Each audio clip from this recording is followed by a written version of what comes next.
Buenas noches a todos. Yo soy la doctora Laura Mena Alborst. Actualmente soy fellow de cirugía oncológica de seno. Eh, y les voy a hablar un poquito de mí y de cómo llegué a esta subespecialidad quirúrgica. Hablaremos un poquito de mi trayectoria, de cómo llegué a donde estoy, hablaremos un poquito de lo que es el cáncer de seno, de qué es lo que hago como cirugía oncológica dentro del tratamiento de cáncer de seno y vamos a hablar un poquito también de, más allá de la medicina, de lo que he aprendido en el camino y de los retos que me han traído la carrera. Y también quería compartir con ustedes uno de los consejos que me hubiese gustado a mí tener cuando estaba en en las diferentes etapas. Criada en Manatí, Puerto Rico, hice mi escuela elemental intermedia en Maristas Manatí. Luego hice mi bachillerato en ciencias en biología en la UPR Mayagüez. Durante mis años en Mayagüez siempre me concentré por tener un buen promedio y a la misma vez me envolví en asociaciones, organizaciones como La Triveta, donde tuve la oportunidad de ser parte de su directiva por varios años. Cuando solicité a Puerto Rico, no entré a las escuelas de medicina de Puerto Rico. Ese fue uno de mis primeros golpes dentro de la carrera, que luego hablaremos un poquito más. Pero aprendí desde temprano que el no forma parte del camino. Entré a la escuela de medicina de San Kitts, UMHS. Hice mis primeros años básicos en la isla y UMHS te hace un travel student. So me fui a Maine a hacer mi semestre en Maine y luego hice mi tercer año en Michigan con Michigan State. Y mi cuarto año lo hice en Connecticut con Danbury Hospital y en Baltimore con Johns Hopkins y con Sinai Hospital. Aprendí a adaptarme a muchos diferentes sistemas de salud, muchos EMRs eh, y muchos inviernos. Luego tuve la oportunidad de hacer un año preliminar con UCF en Ocala, Florida, y donde me quedé para hacer mis años categóricos de cirugía general. Em, Luego decidí solicitar a cirugía oncológica de seno y es lo que estoy terminando en los próximos 3 meses, para un total de 16 años después que me gradué de la escuela superior. Pues, ¿por qué cáncer de seno? Pues cáncer de seno es el cáncer más común en la mujer, afecta a una entre 8 mujeres en Estados Unidos. Afecta mayormente a mujeres de 40 años y va en aumento, lo hemos visto mucho más comunes entre 35 y 40 años. Se estima 320.000 diagnósticos de cáncer de seno para el 2026 y a pesar de que nuestros tratamientos han sido buenos y se han adaptado y han mejorado durante los últimos años, sí se estiman alrededor de 40.000 muertes este año a causa de cáncer de seno. Por eso es que es tan importante que aprendamos de cáncer de seno y de todo lo que es la prevención. Sí afecta a los hombres, aunque en un porcentaje mayor. El 1% de los diagnósticos de cáncer de seno que vemos es en hombres.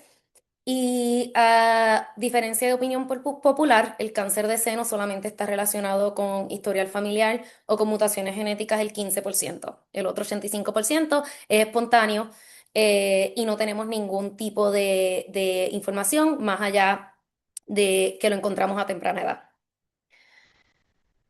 Cáncer de seno es un diagnóstico, pero existen diferentes tipos. Les quiero explicar más o menos por qué el cáncer de seno es tan complejo. Cuando da cáncer de seno, nos puede dar cáncer de seno en los lóbulos, que es donde se produce la leche, o en los ductos, que es donde se transfiere la leche.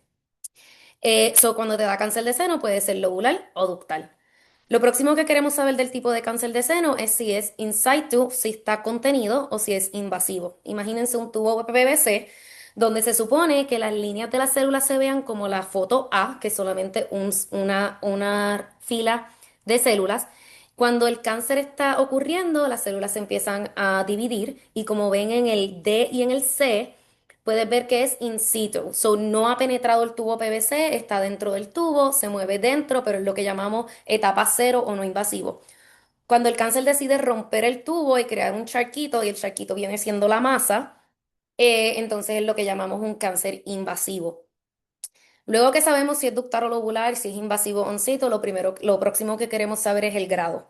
El grado se divide en tres y lo que significa es que debajo del microscopio el patólogo ve las células y si se parece a una célula normal, diciendo que tiene un citoplasma, un núcleo, mitocondria, pues es el uno. Y si se ven células que son bastante agresivas, que no podemos identificar las partes de la célula, entonces es 3. Y si está más o menos en el medio, pues entonces lo llamamos un 2. Lo próximo que queremos saber de cáncer de seno son sus receptores. Pueden ser positivos o negativos.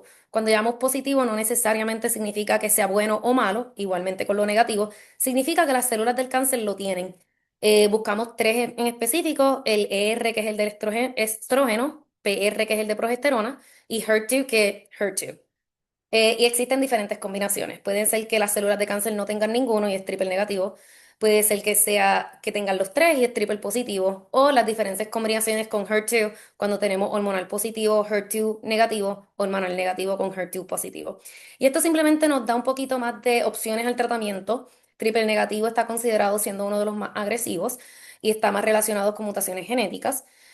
Los demás tenemos targets definidos para que entonces el tratamiento pueda atacar directamente las células de cáncer. Y lo otro que queremos saber son las etapas. Queremos saber cuánto es el tamaño, que esa es la T. Queremos saber si el cáncer se ha propagado a los nódulos linfáticos, que esa es la N. Y queremos saber si se ha propagado más allá de los nódulos linfáticos a otros órganos, que es la metástasis.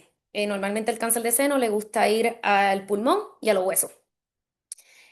Cuando una paciente viene a donde mí y me dice, ah, mi amiga tuvo cáncer de seno, pues puede ser que esa amiga tiene un tratamiento totalmente distinto, una experiencia totalmente distinta, porque como pueden ver, mix and match todos este tipo de información, no todos los cánceres son iguales y todos los tratamientos son distintos. ¿Cómo se trata cáncer de seno? Es multidisciplinario. Mi trabajo como cirujana es hacer la cirugía. Nosotros hacemos la lumpectomía, que es cuando se remueve el tumor con un poquito de tejido normal alrededor. Y la mastectomía es cuando se remueve todo el tejido. Y también dentro de la cirugía hacemos una biopsia de nódulos centinelos o a veces tenemos que hacer lo que se llamaba un axillary dissection, que tenemos que quitar todos los nódulos de la axila. Luego hay indicaciones para la radiación, que eso lo hace el radiólogo oncólogo, y luego lo tratamos con medicinas que se dividen en dos, en la quimioterapia, que pacientes triple negativos, triple positivos, HER2 positivos necesitan quimioterapia. Cuando son hormonales, hacemos un examen adicional a ver si se van a beneficiar de la quimioterapia. Y las hormonales es cuando lo que hacemos un anti-estrogen medication, cuando al tumor le gusta el estrógeno, pues intentamos controlar el estrógeno del cuerpo que nuestros pacientes tienen. Es importante saber dentro del cáncer de seno que hay condiciones o hay cánceres en específicos que la paciente no es candidata a una lumpectomía y nuestra recomendación es la mastectomía, pero cuando recomendamos la lumpectomía, eh, la mayoría de veces le damos la opción al paciente entre decidir entre una lumpectomía o mastectomía. Llega siendo una decisión del paciente cuando sabemos que una mastectomía comparada con la lumpectomía y la radiación tienen la misma supervivencia. La prevención y su importancia. ¿Cuál es la importancia de la mamografía y del autoexamen? Cuando hablamos de autoexamen, no hablamos solamente de que las mujeres o los hombres se palpen el seno y la axila, sino es lo que llamamos awareness, saber que cuando haya un cambio, las personas lo puedan detectar. La mamografía, las recomendaciones son empezar a los 40 años y repetirlo una vez al año. Este tiempo de empezar la mamografía y de la misma vez la frecuencia ha demostrado que ha reducido las muertes debido a cáncer de seno. ¿Qué cosas podemos hacer para reducir nuestros riesgos? Podemos mantenernos activas físicamente, podemos tener una buena nutrición y un peso saludable. Se recomienda que sea una dieta baja en grasa y baja en sal. Eliminar o limitar el consumo de alcohol, porque ya está demostrado que más de 10 gramos al día de alcohol puede aumentar tu riesgo 7%. Y no fumar. No fumar aumenta el riesgo de un 10 a un 20% en nuestros pacientes y de la misma manera aumenta el riesgo de muchos otros cánceres. ¿Qué yo hago con el cáncer de seno o cuál es mi rol dentro del cáncer de seno? Pues nosotros somos la especialidad quirúrgica que está dedicada al diagnóstico, tratamiento y manejo de cáncer de seno. Tratamos muchas otras patologías benignas, como lo que son virus 3, que son findings en nuestras mamografías que tenemos que seguir cada 6 meses. Y también seguimos nuestras pacientes de alto riesgo, ya sea por historial familiar, por una mutación genética, donde los exámenes de prevención, los exámenes de detección temprano son un poquito más agresivos y hacemos y combinamos un MRI con una mamografía al año. También podemos tratar infección de seno y dolor de seno. Mi trabajo se divide en la oficina y en la sala de operaciones. Yo pienso que una de las cosas que a mí me gustó más es tener ese balance de poder tener la oficina y crear una relación con el paciente, pero a la misma vez tener la parte de procedimiento y de poder operar. Como ya les se han dado cuenta, es un trabajo o un diagnóstico y un tratamiento completamente interdisciplinario. Mucho de mi trabajo depende de lo que dice el patólogo, el radiólogo, y de la misma manera como el oncólogo y el radiólogo oncólogo van a tratar al paciente. De la misma manera, cada vez que ofrecemos una mastectomía, le damos la oportunidad al paciente a que se reúna con un cirujano plástico, ya que las reconstrucciones de seno están dentro del tratamiento de cáncer de seno. Siempre intentamos tener un trabajador social que nos ayude con todas las emociones y todo este proceso, especialmente cuando son muchos doctores en específico y es bueno tener a alguien que te ayude a mantener el récord de las citas médicas, de las fechas, de los exámenes, y de todas las cosas que se necesitan dentro del proceso. Cáncer de seno o la oncología de seno cambia constantemente. Nosotros como cirujanos oncólogos estamos todo el tiempo aprendiendo, estamos todo el tiempo leyendo las nuevas investigaciones, haciendo webinars, participando de diferentes conferencias al año, porque todo cambia constantemente. ¿Por qué yo decidí ser cirujana de seno? Me encanta operar, pero también me encanta la oficina. Me encanta dedicarle tiempo a mis pacientes, crear una relación con ellos. Me encanta que mis pacientes, la mayoría son mujeres, porque puedo cuidar y empoderar a las mujeres. Me encanta que es interdisciplinario. Tenemos la oportunidad todas las semanas de sentarnos todos juntos y crear un plan específico e individual para cada paciente, teniendo en cuenta lo que cada una de las especialidades le va a ofrecer a nuestras pacientes. Em, ¿Cómo supe que quería ser cirujana de senos? Dentro de mi segundo año en cirugía general, tuve la oportunidad de hacer una mastectomía bilateral en uno de mis pacientes que no quiso reconstrucción y a la hora del día posoperatorio uno, donde le estábamos quitando los ojos sus vendajes, yo me pude dar cuenta cómo la paciente estaba más preocupada por cómo su esposo la iba a ver a cómo ella se iba a ver. En ese momento entendí que la cirugía de senos no es solamente la cirugía, sino que cambia la identidad de una mujer. Y me di cuenta que este tipo de pacientes sí necesita cirujanos que sean empáticos y que las acompañen durante todo el proceso. Em, una de las cosas que sí escucho mucho y me dicen, ay, pero qué triste estás trabajando todo el tiempo con cáncer. Y es cierto, tenemos nuestros momentos difíciles, sigue siendo cáncer, pero hay un momento bonito en donde eh, hay cosas que nosotros acompañamos desde la biopsia, el tratamiento, hasta que le podemos decir al paciente, no te veo en un año, estás bien. Y la mayoría de mis días son así. Donde yo le puedo decir a un paciente, si tienes cáncer, but I can take care of it. Si tienes cáncer, pero te podemos ayudar. Ahora les quiero hablar un poquito más de los retos en mi carrera. Como ya mencioné, pues no entré a la escuela de medicina y me tuve que ir a San Kitts y luego a los diferentes estados. Llevo 12 años fuera de la isla. He sacrificado mucho tiempo de mi familia, muchas bodas, muchos cumpleaños, muchas cosas que al día de hoy, si me preguntas, te digo que vale la pena, pero son muchas cosas que uno aprende en el camino y que a veces uno no está preparado. Desafíos académicos. Vamos a tener muchos exámenes. La carrera de medicina es un examen tras otro. A veces se te olvida celebrar o los pequeños logros porque ya estás pensando en el próximo. Nosotros en San Kitts teníamos todos nuestros exámenes el lunes, celebrábamos el lunes y el martes estábamos estudiando para el próximo. El desafío académicamente fueron muchas noches de estudio y muchas noches de encierro estudiando. Una de las cosas más difíciles de la parte académica es cuando uno siente, no tiene el resultado que uno se preparó, donde uno estudia mucho, mucho y el resultado no es el que uno necesita, pero al fin y al cabo ese tipo de experiencias te hace más resiliente y te hace más fuerte para el próximo. Dentro de mi carrera personal, una de las desilusiones más grandes fue que yo recibí este email, donde cuando yo solicité a cirugía, yo no maché mi primer año. Eh, Me acuerdo como si fuese ayer, el día fue bien disappointment, fue una desilusión muy grande, pero gracias a Papito Dios tuve amigos y familias quienes me apoyaron. Mi No Match Weeks fue un poquito más challenging porque tampoco hice soap, después del soap entonces tuve que empezar a enviar emails, empezar a enviar todo empezar un proceso en el cual nadie te prepara para hacerlo, pero gracias a Dios ese viernes recibí una llamada y me ofrecieron el preliminar. Y sí me di cuenta que los fracasos son parte de la carrera, lo importante es cómo uno los afronte y cómo uno se levanta. Sí me demostré a mí misma que se puede, marché categóricamente el año siguiente.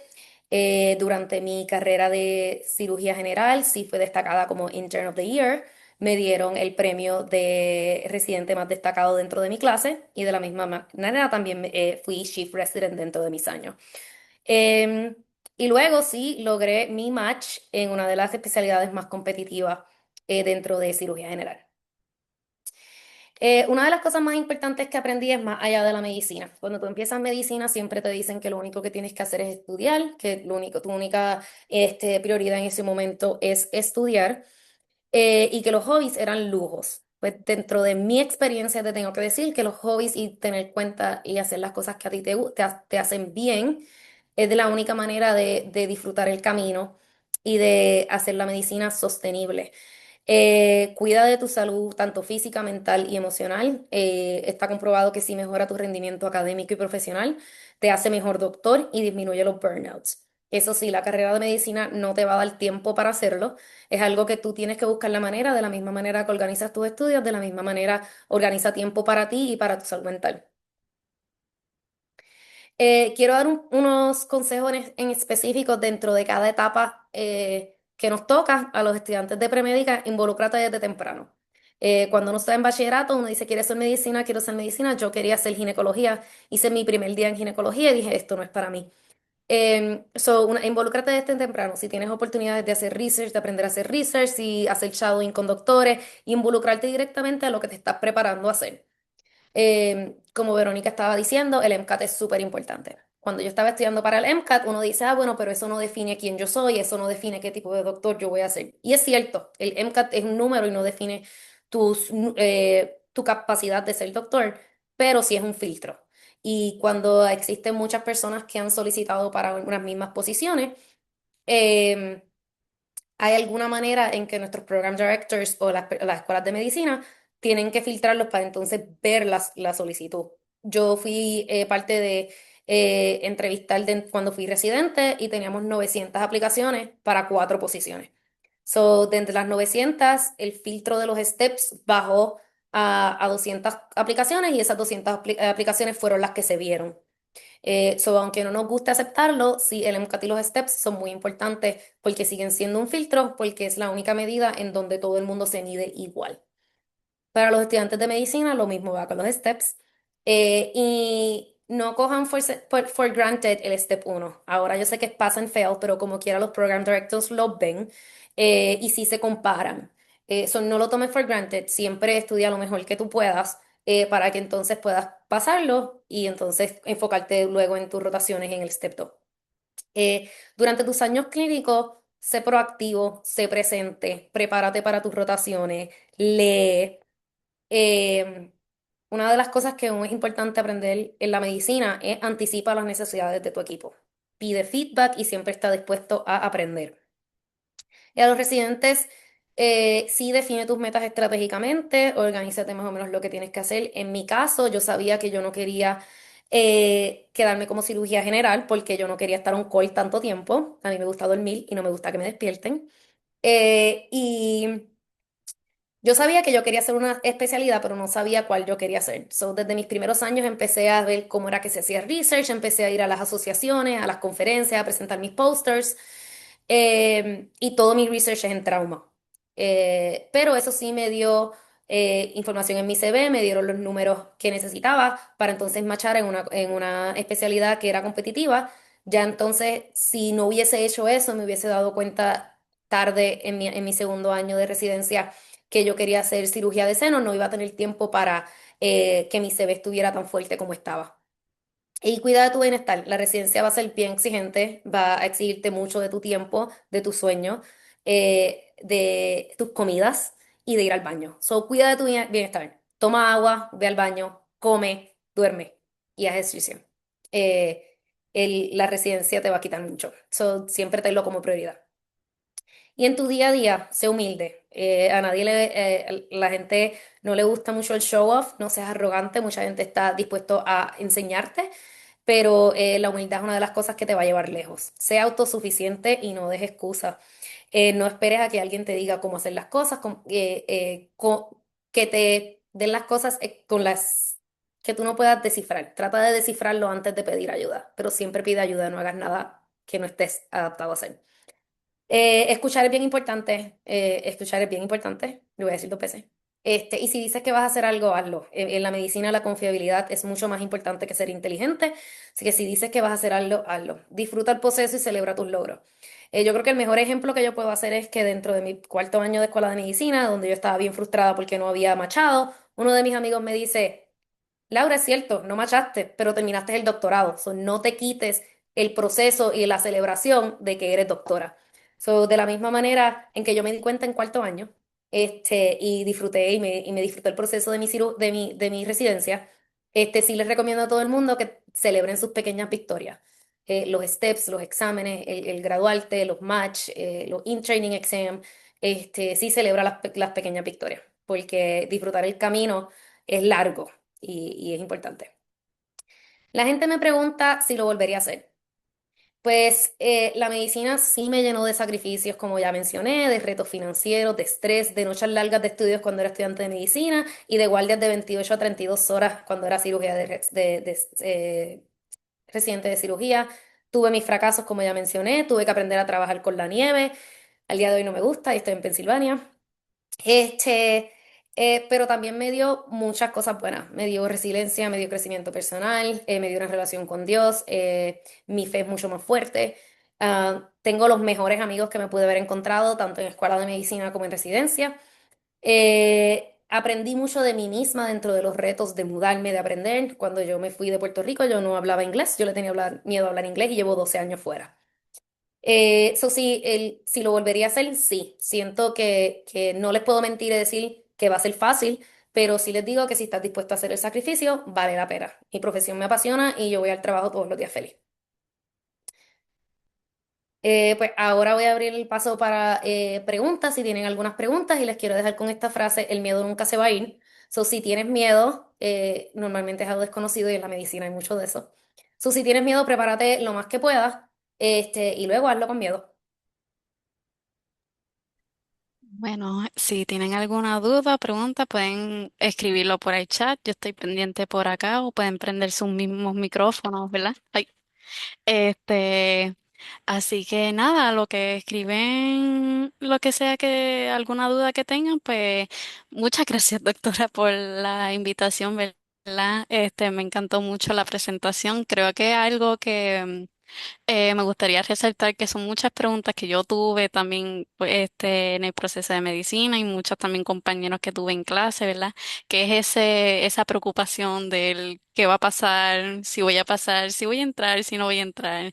Y si estamos ahí en escuela de medicina, ¿voy a pasar o no voy a pasar mis steps? Y como que nunca acaba, nunca acaba y el qué voy a hacer si no paso. Y yo creo que definitivamente su camino lo que grita es resiliencia y perseverancia, porque de verdad no es nada fácil. Este, así que en esa como que quería entonces, tengo unas preguntas a lo que, de mi parte, a lo que hacen, si tienen alguna duda o pregunta por acá, ¿verdad? Quiero entonces comenzar preguntándote tengo por aquí que ese proceso de compañerismo, ya que es una especialidad tan interdisciplinaria como la que mencionaste y todos los especialistas que están envueltos en el proceso, ¿verdad? Si hay algo que también envuelve la complejidad, ¿verdad? Para mí es el trabajo en equipo. Y entonces, especialmente cuando están evaluando un caso, que cuando se sientan en esa misma mesa, ¿cómo es que llevan a cabo esa toma de decisiones y cada uno trae de su parte? Porque cada uno debe de tener una idea de qué es lo mejor para el paciente, ¿verdad? De cómo entonces cómo es que se lleva a cabo esa conversación entre ustedes y cómo es que se decide finalmente qué es lo que se va a hacer. Claro, mira, una de las cosas de cáncer de seno que es bien específico de cáncer de seno es que cada uno de nosotros sabe de lo que el otro hace. Como cirujana oncológica, el proceso o el objetivo de nosotros es ser cirujanos, pero también ser oncólogos. Yo sé más o menos qué es lo que va a hacer el oncólogo, qué es lo que va a hacer el radiólogo oncólogo. El radiólogo oncólogo sabe más o menos qué es lo que yo voy a hacer. El radiólogo dice, hoy mismo tuvimos una conferencia y el radiólogo nos dijo, ¿cómo se te hace mejor a ti que nosotros midamos las masas? Es muchas de las cosas es que nosotros nos intentamos aprender de lo que hace el otro y entendiendo lo que hace el otro y lo que el otro necesita, podemos ponernos en el lugar de la otra persona y tener un plan en específico. Hay muchas decisiones que es, bueno, si tú le das radiación, yo no hago una cirugía más extensa. Esas son el tipo de cosas que nosotros decidimos, es decir, presentamos el caso, presentamos la patología, la edad, la situación social del paciente y las preferencias del paciente. Cuando presentamos eso en la mesa, luego el radiólogo nos explica más o menos, mira, yo pienso que el tamaño es este, el radiólogo oncólogo dice, mira, yo creo que la radiación que ella necesita es de 6 semanas, no es de 3, no es la de 5 días. Pero también son cosas que cada uno de nosotros nos hemos dado la tarea de aprender lo que hace el otro y entender la perspectiva de la otra persona para entonces llegar a un happy medium entre todos los 5 que estamos o 6 que estamos en la mesa. Sí, que definitivamente envuelve entonces hablando de la humildad, yo creo que ahí entonces entra lo de, obviamente ya ustedes son unos profesionales que ya están entrenados para ese nivel, pero entonces ahí estar abierto a escuchar las perspectivas de otros lugares, porque todo el mundo está intentando trabajar por el bien del paciente. Creo que entonces a lo largo de la línea de lo que es el paciente, ¿verdad? Usted había mencionado que pues es una especialidad que no todo es peaches and cream. O sea, no todo, las historias tienen un final feliz y quería entonces preguntarle que es como que, en el caso de que él reciba una mala noticia de que un paciente que usted lleva tanto tiempo como que trabajando con, como usted entonces logra internalizar esa información, cómo logra entonces superarla, porque conozco de personas que sí le interesa el field, pero sí tienen ese miedo de como que, ay, estaré yo preparada para enfrentar esas situaciones y quería saber su... Mira, eso no tan solo pasa en cirugía de seno, eso en realidad lo aprendí en residencia. Sí, tengo Okay. pacientes que me acuerdo de su cara, de sus nombres y de qué fue lo que pasó, pero he aprendido que es parte de la medicina, que es que dentro de que yo hice todo lo que yo podía, hay cosas que nosotros no tenemos el control, que Dios tiene el control. Cuando son posiciones difíciles, como cuando me llega un paciente de 30 años con un bebé y está recién diagnosticada y tenemos que hacer todas las cosas, pues sí me toca, sí me llena, y son cosas que uno tiene que pensar un poquito más allá, pero trato de que aunque sí lo siento y me afecta, no me lo llevo a la casa. Sí me acuerdo, más me acuerdo de cirugía general, eh, pero hay unas cosas que nosotros no tenemos el control y siempre y cuando yo haga todo lo que está en mi alcance, either para tratar de curar o para darles más acceso a servicio social o dar mi granito de arena, yo creo que esa es la mejor manera en el que yo lo pueda manejar. Ok, perfecto. Ay, se me fue. ¿Cómo se me fue? Se me fue la pregunta. Déjame ver si sí. Ay, por acá. No. Te iba a seguir un follow-up question, se me fue. Se me fue por completo. No te preocupes. Este, nada, lo que me viene, que ese proceso de entonces, ese ambiente quirúrgico y en la vida en la oficina, que entonces dijiste que entonces puedes hacer ambas, ¿verdad? Ujú. ¿Cómo tú puedes comparar esos ambientes, cuán diferentes son o como que a aquellos que están también buscando esa decisión de si me quedo en la oficina o si me quedo en el área quirúrgica o si hay posibilidades de combinar las dos? Pues eso fue de las primeras cosas que a mí me dijeron en la escuela de medicina. Me dijeron, tú tienes que, antes de escoger una especialidad en específico, tú tienes que decidir si tú eres una persona bien activa, que te gusta estar haciendo cosas, o eres una persona de oficina que puedes estar. Siempre me lo dijeron como que las personas de oficina pensaban más y eran más inteligentes y las de cirugía hacían más y eran más técnicos. En mi caso, la diferencia entre cirugía general y cirugía de seno en cuestión de la oficina es que la mayoría de cirugía general no follow up los pacientes por mucho tiempo. Cuando llega un apéndice, le quitas el apéndice, lo ves una vez después, maybe 2 veces después de que hiciste cirugía, pero no hay una trayectoria completa. Mientras que con mis pacientes yo las veo desde antes del diagnóstico, en cirugía, después de cirugía, y normalmente les damos follow-up de 5 a 10 años porque al cáncer de seno le gusta regresar entre años 5 y 10. Está bien. Siempre follow up a nuestros pacientes todos los años, una vez al año, y es bien emocionante saber cuando las pacientes llegan y te dicen sus cambios, sus logros en las vidas cuando lo han logrado. Esa es la diferencia entre cirugía general clinic y la clínica que nosotros hacemos como cirujanos oncólogos. Dentro de especialidades que lo combinan, si no me equivoco, y no quiero dejar a nadie afuera, pero está la ginecología oncológica que hace clínica y hace cirugía, y todo lo que es más interna es en oficina. Siempre te tienes que dar la oportunidad de conocerlo en tus años clínicos y ver qué es lo que te gusta. Yo me di cuenta y como ya dije, yo quería ser OBG, me encantaba, fueron mis shadowings cuando estaba en bachillerato. Fui un día a la oficina y dije, esto no es para mí, fue mi primera rotación también. Y luego me di cuenta que cirugía me apasionaba. Yo creo que entrar a tercer año y a las clínicas con algo definido, pero con una mente abierta es la mejor manera de saber y tener esa decisión. Ah, pues perfecto. Mira, por acá tenemos una pregunta. Dice de parte de Shedani. Dice que saludos, que espere que se encuentre bien. Encantada con la doctora y es la definición de resiliencia y persistencia. ¿Cuál ha sido uno de los casos más retantes que ha enfrentado y cómo enfrenta situaciones retantes en lo académico? Situaciones restantes en lo académico. Bueno, voy a empezar por lo académico porque es más cronológico. En lo académico, mira, si yo pensaba que yo sabía estudiar en Mayagüez y que yo sabía estudiar para el MCAT, yo estaba equivocada.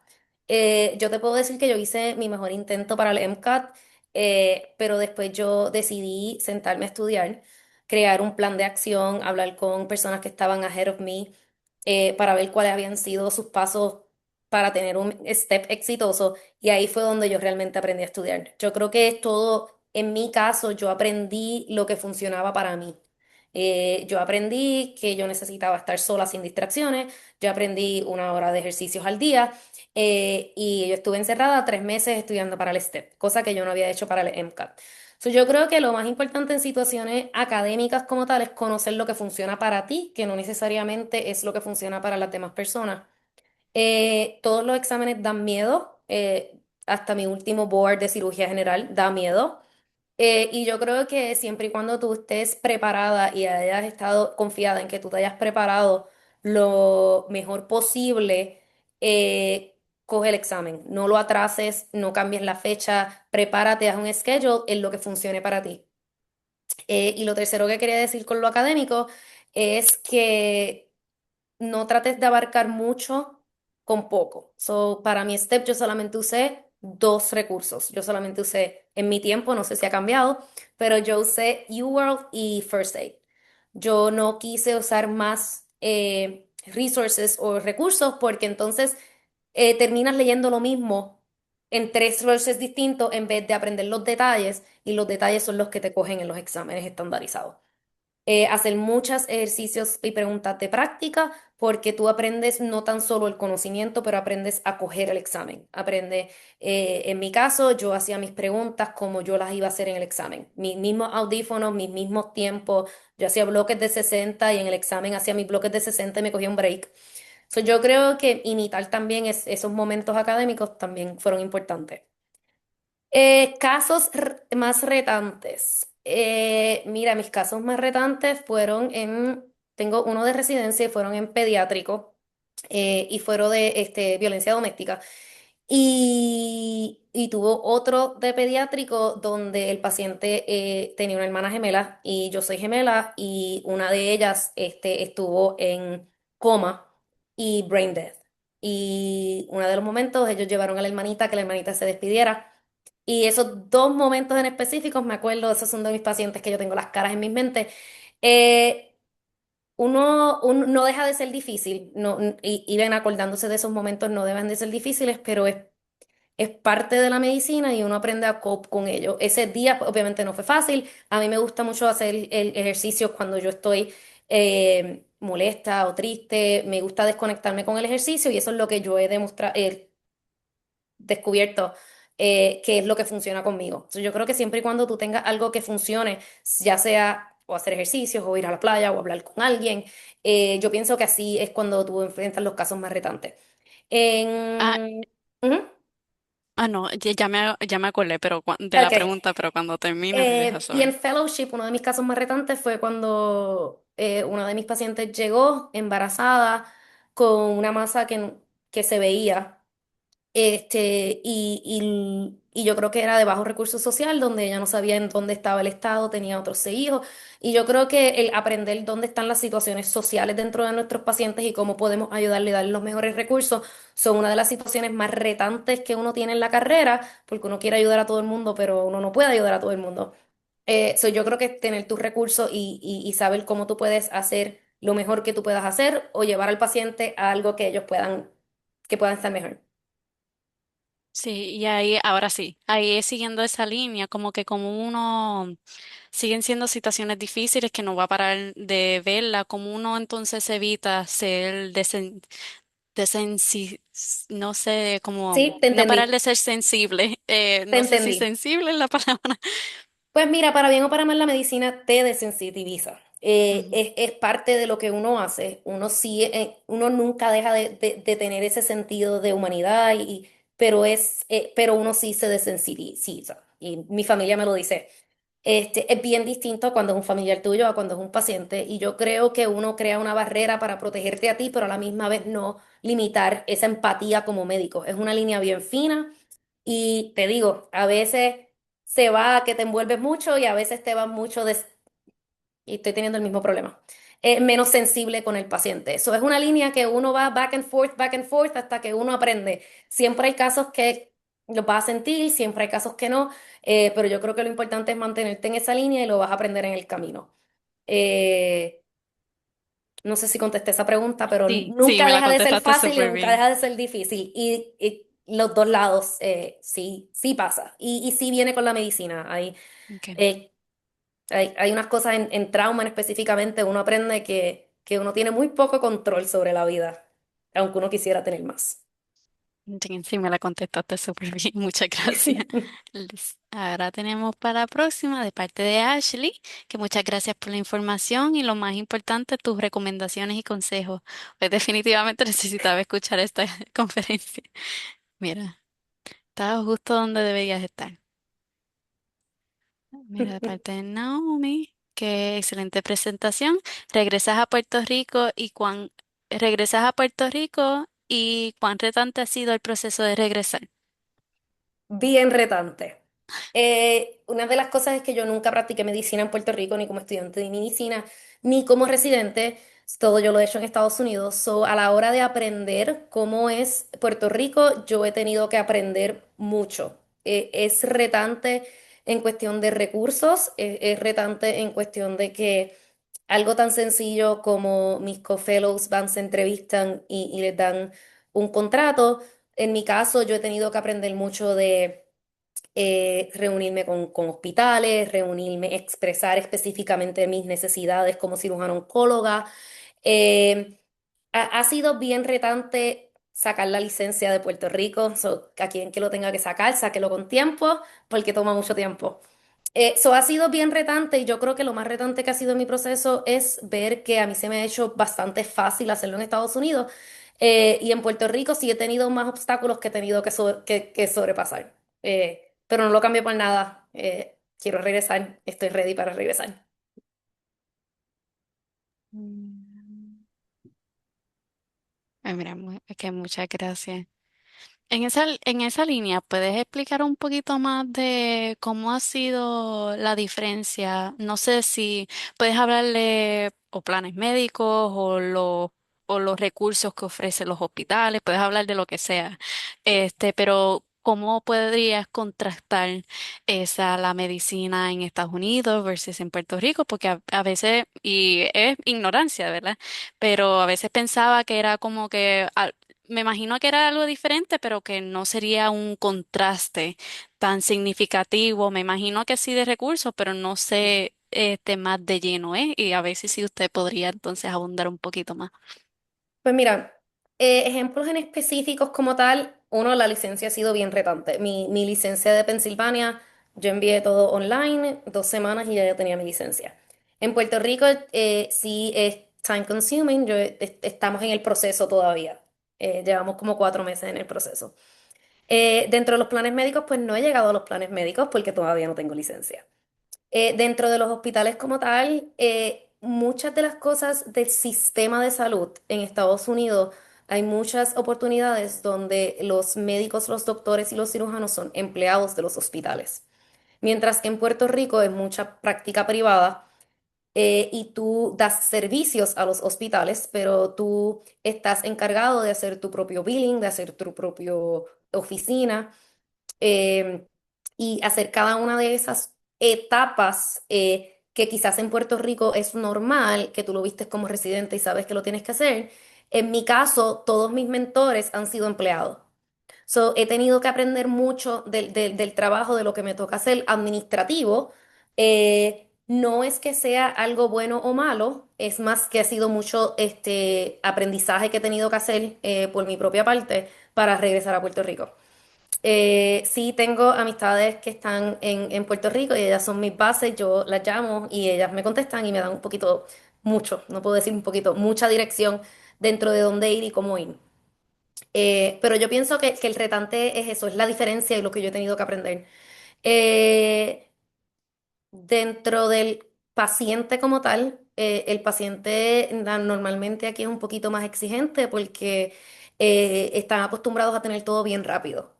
Pienso que en Puerto Rico estamos acostumbrados a tener todo a su tiempo y pues como doctor también, pues los sistemas de que aunque mi paciente no se haya hecho la mamografía en mi hospital, yo tengo acceso a sus imágenes. En Puerto Rico el paciente me tiene que traer el CD o el disco. So, que es un poquito más difícil también para el paciente eh, y son cosas que uno nunca quiere, que hacerle la travesía de cáncer de seno a un paciente más difícil, a un paciente de cáncer de seno, la travesía más difícil o que tengan que hacer más cosas. Yo creo que la diferencia ha sido el aprender las diferencias y darme cuenta que algo que quizás yo daba for granted en Estados Unidos, en Puerto Rico me ha tocado un poquito más de trabajo. Ah, mira.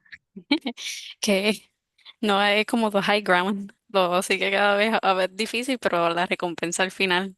Y Ujú. espero que le salga todo bien, doctora. Y que había mencionado que habías comenzado así en términos de cuando hizo match que la aceptaron a un año preliminar. He visto eso muchas veces, pero no he estado segura como que qué exactamente es eso de año preliminar. Ok. ¿Es como otro tipo de residencia o no sé si puedes explicar por qué es eso? Pues mira, el año de preliminar, existen dos tipos de preliminares. Uno es el año preliminar que es de cirugía, tú haces el primer año de internado de cirugía, que cuando lo Ujú. comparas con medicina es el año transicional, que entonces haces un año de Ok. medicina. El contrato es simplemente de un año, para que tú entonces vuelvas a solicitar. Esa es una de las versiones. Las otras de las versiones es que hay residencias que te exigen un año y de preliminar o un transitorio para entonces después pasar a tu año categórico.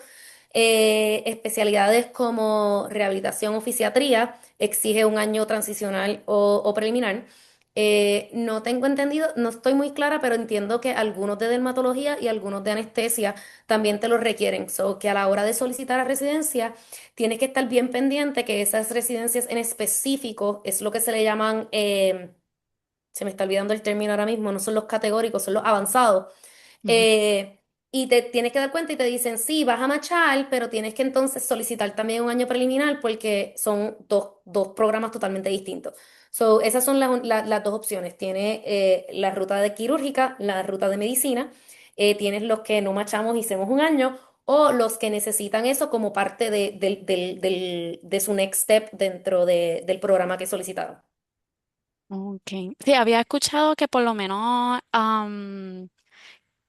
de hematología, pero tienes que ver bien el programa. Exacto. Y radio, tú También. tienes que hacer como una rotación de nuevo alrededor y entonces Ujú. como un doble match, algo así, Exacto. Ujú. algo bien extraño, pero Exacto. que tú puedes hacer dos matches y para poder entrar al programa, pues ahí como que y ahí tú empiezas tu residencia de, creo que fue, sí, yo creo que fue Transitional Year. Sí.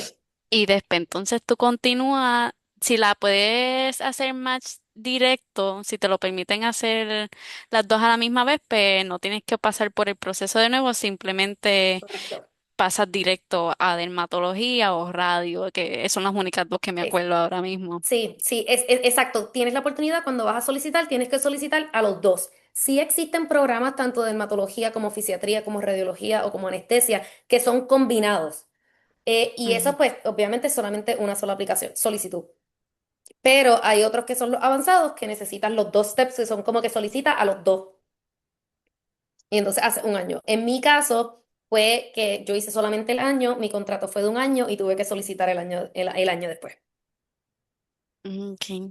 Y creo, no sé si esta es pregunta específica, pero me preguntaron, que cuándo entonces es más apropiado poder empezar a estudiar del MCAT. No sé si te quiere contestar la pregunta, si todavía se acuerda, que es lo mejor que recomienda. Pues mira, teniendo en cuenta que mi MCAT todavía eran los dos dígitos, so, teniendo en cuenta que ese fue el MCAT que yo cogí, yo pienso que es lo que funcione para ti.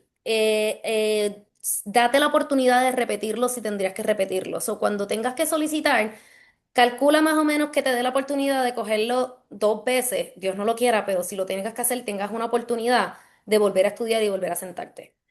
Si las solicitudes, no sé, esto fue hace mucho tiempo, pero si las solicitudes, vamos a decir, son en marzo, date la oportunidad maybe de cogerlo en octubre y si lo tienes que repetir, lo repites en enero. ¿Cuánto tiempo estudiar en específico? Yo te diría el tiempo que tú pienses que es necesario para hacer todas las preguntas de práctica. Ya tú cogiste y ya tú estudiaste y ya tú pasaste y te sabes el conocimiento de las cosas que te van a preguntar en el MCAT.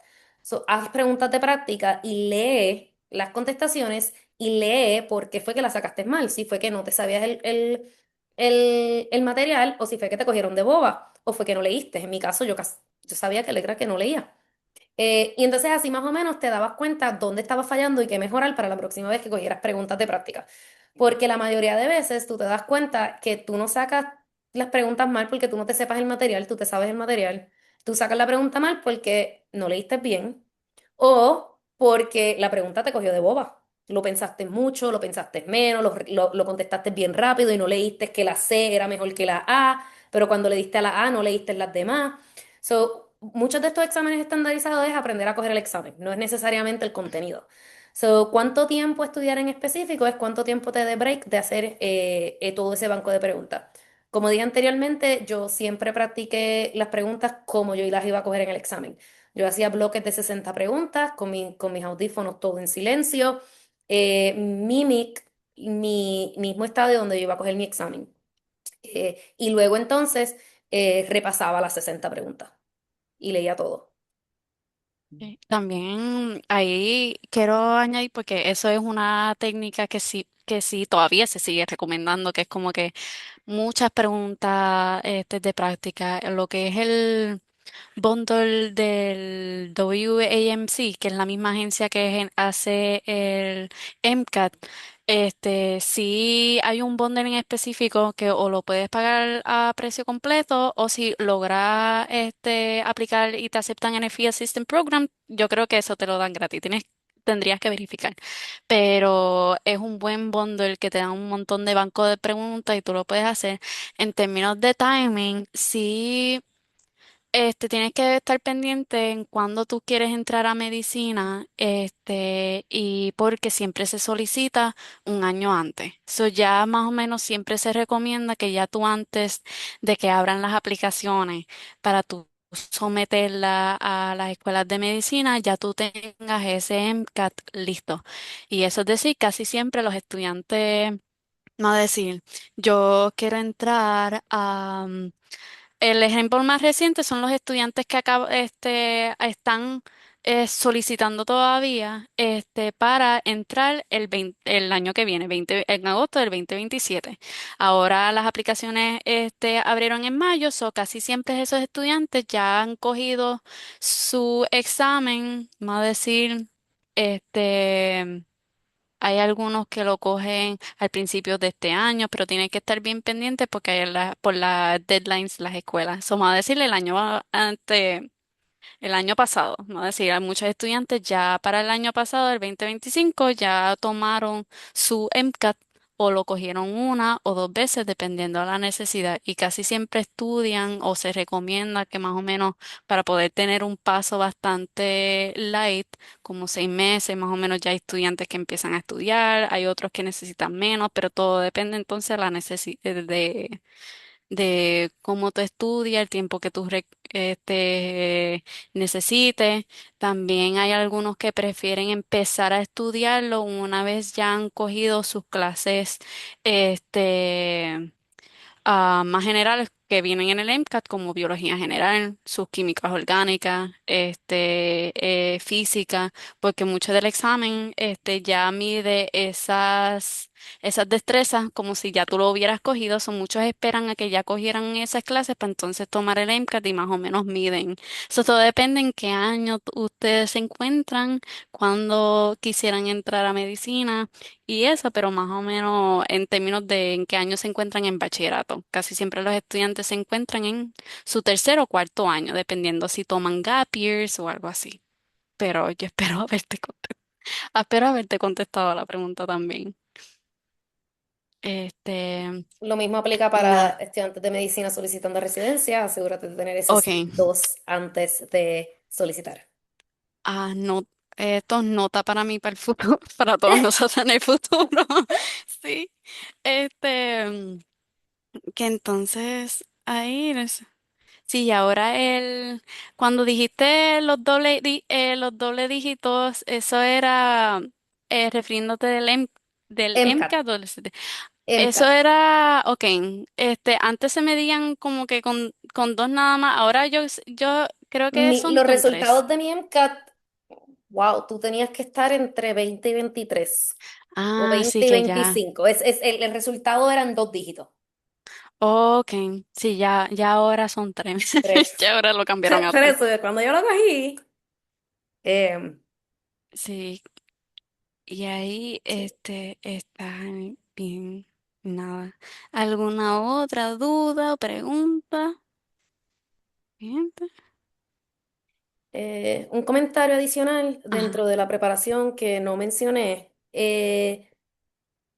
Muchas de las personas, cuando uno va a marchar, o no sé si eres estudiante de medicina, pero cuando uno va a marchar, uno se prepara para marchar. Yo me preparé para marchar y no marché. Eh, pero sí, tú sabes cuántas entrevistas tú tuviste, cuántas entrevistas tú no tuviste. Eso que si tú piensas que existe la posibilidad de que no vas a marchar, lee sobre cómo es el SOAP, cómo maneja el SOAP, qué materiales necesita. Porque tienes 4 horas para solicitar a programa y es en competencia con todos los demás. So, nadie me dijo a mí que me tenía que preparar, yo no sabía ni cómo funcionaba, pero sí había una amiga que había leído bastante y ella fue la que me ayudó. Pero si es algo que te interesa y te gusta estar preparado, nadie quiere, pero pues, ayuda a estar mm. preparado. Sí, uno no es el outcome que uno quiere para nada, porque siempre como que te preparan, mira, es como que tienes que marchar, porque es como que ya Ujú. acabaste entonces tus escuelas de medicina. Y pues, y el que después, como que uno hace, como que no es que uno quiere traer esas malas vibras, pero tampoco es que uno quiere estar ajeno al proceso, por si lamentablemente ocurre la situación, pues entonces uno sabe cómo poder prepararse de la mejor manera. Este, ¿Qué más? Yo creo que entonces ahí cubrimos hábitos de estudio, cubrimos entonces su proceso. Este, yo creo que por lo menos De Sí, mi si tienen parte, alguna pregunta, siempre me como que pueden ya escribir por contestó Instagram o todas por mis email y preguntas, yo no sé, contesto sí, rapidito. exacto. El Instagram de la doctora es como que está directamente, o sea, si la de la conferencia, que cualquier cosa la pueden buscar atada como colaboradora en el flyer, que cualquier duda o pregunta se la pueden como hacer en confianza a través del mensaje, o si hay alguna otra duda en términos de como que específicos de cómo trabaja el MCAT o algo así, también nos las pueden hacer a nosotros, ya sea directamente también por Instagram, por email, entre otros. Así que estamos cualquier cosa a la orden a todos ustedes. Gracias por estar aquí, ¿verdad? Yo creo que puedo ir parando por acá.